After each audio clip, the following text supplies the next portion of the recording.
اپنا خود خیال رکھو، صبح شام خیال رکھو، تم کر کیا رہے ہو، تم بول کیا رہے ہو، تم سن کیا رہے ہو، تم کھا کیا رہے ہو، مراقب رہو۔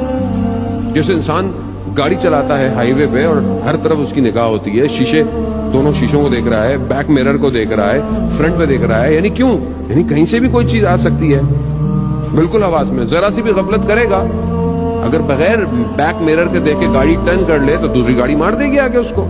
یعنی کیا ہے؟ یعنی مراقبت کرتا ہے۔